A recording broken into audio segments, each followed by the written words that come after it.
DS റൈ. ഈ സിനിമയുടെ പേര് ഇതാണെന്ന് എനിക്കറിയത്തില്ല. അത് ഞാൻ അക്ഷയത്ത് ചോദിച്ചിട്ട് ഇപ്പോൾ ക്ലാരിഫൈ ചെയ്തതാണ്. സിനിമയുടെ പേര് എൻ്റെ വായിൽ ഇതുവരെ വന്നിട്ടില്ല. ഫസ്റ്റ് ഡേ ഫസ്റ്റ് ഷോ ഒരു നൈറ്റ് 9:30 പോയത്, അല്ലെങ്കിൽ അങ്ങനെ ഒരു സിനിമ വന്നത് തന്നെ എനിക്കൊരു ക്യൂരിയോസിറ്റി എന്നിൽ ഉണ്ടാക്കിയിട്ടുണ്ടായിരുന്നു.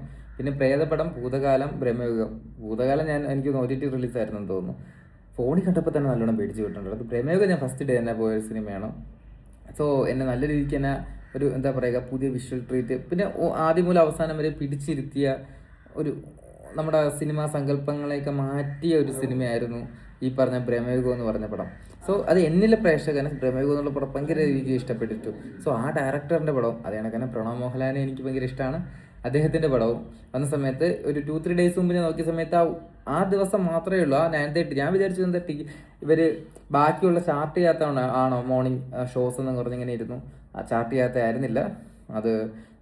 എനിക്കൊന്ന് മാർക്കറ്റിംഗ് സ്ട്രാറ്റജി ആയിരുന്നു തോന്നുന്നു. പിന്നെ എല്ലാ ദിവസവും എല്ലാ ഷോയും വന്നു. പക്ഷേ ഞാൻ അപ്പം തന്നെ സെൻട്രൽ സീറ്റ്, കുറച്ച് സെൻറ്ററല്ല, കുറച്ച് സൈഡിലോട്ടായിരുന്നു. സോ വ്യൂ പോയിന്റ് സെൻറ്റർ തന്നെ എനിക്ക് കിട്ടി. കാവേരിയിലെ എവിടെ പോയത്? നമ്മുടെ പാരപ്പള്ളി രേവതിയിലാണ് നമ്മൾ സിനിമ കാണാൻ പോയത്. നമ്മളെന്ന് പറഞ്ഞാൽ ഞാൻ ഒറ്റയ്ക്കാണ് സിനിമ കാണാൻ പോയത്.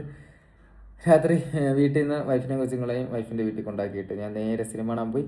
തിരിച്ച് ഞാൻ വീട്ടിൽ ഒറ്റയ്ക്കാണ് വരേണ്ടതെന്ന് എനിക്ക് അറിയാമായിരുന്നു. പക്ഷേ ഇന്നലെ വ്യാഴാഴ്ച ആയതുകൊണ്ട് ഇന്നലെ 12 മണി കഴിഞ്ഞ് വെള്ളിയാഴ്ചയാണല്ലോ. പൊതുവെ എനിക്ക് ഈ ദിവസങ്ങൾ നല്ല പേടിയാണ്. അതുകൊണ്ട് ഞാൻ ഒറ്റയ്ക്ക് വരാൻ തന്നെ അപ്പോഴും വിചാരിച്ചു.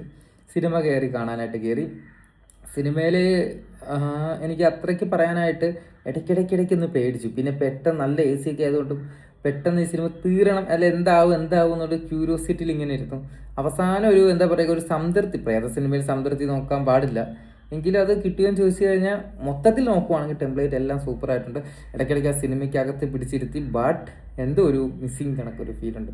സോ ബ്രഹ്മയുഗവും ഈ ഭൂതകാലവും കമ്പയർ ചെയ്യേണ്ട ആവശ്യമില്ല, കാരണം ഓരോ സിനിമ ഇൻഡിവിജ്വൽ ആണല്ലോ. കമ്പയർ ചെയ്തുകൊണ്ടാണോ എന്ന് എനിക്ക് അറിയത്തില്ല. മനസ്സ് കമ്പയർ ചെയ്തുകൊണ്ട് അത്ര ആയില്ലല്ലോ എന്ന് പറഞ്ഞിട്ട് തോന്നൽ എന്നിലുണ്ട്. സോ ബാക്കിയെല്ലാം ഓക്കെയാണ്. അഭിനയം ആയിക്കോട്ടെ, മേക്കിംഗ് ആയിക്കോട്ടെ, ശബ്ദത്തിൻ്റെ സൗണ്ട് എഫക്ട്സ്, ഇടയ്ക്കിടയ്ക്ക് കണ്ണൊക്കെ ഇങ്ങനെ പൊത്തിയിരുന്നു. സോ പെട്ടെന്ന് പേടിച്ചു കഴിഞ്ഞാൽ അപ്പുറത്തും ഇപ്പുറത്തും ഇരിക്കുന്ന ആൾക്കാരൊക്കെ എന്തെങ്കിലും വിചാരിക്കത്തില്ലേ എന്ന് വിചാരിച്ചിട്ട് പിന്നെ ഞാൻ സിനിമ കണ്ടിറങ്ങിയിട്ട് നേരെ ഞാൻ എൻ്റെ വീട്ടിലേക്ക് വന്നില്ല. നേരെ ഞാൻ വൈഫിൻ്റെ വീട്ടിൽ പോയി കിടന്നുറങ്ങി. രാവിലെയാണ് തിരിച്ചെത്തിയത്. ആ കോളിൽ തന്നെയാണ് ഞാൻ ഇപ്പോഴും നിൽക്കുന്നത്. ഓക്കെ, നല്ല പടമായിരുന്നു. എല്ലാവരും പോയി കാണണം.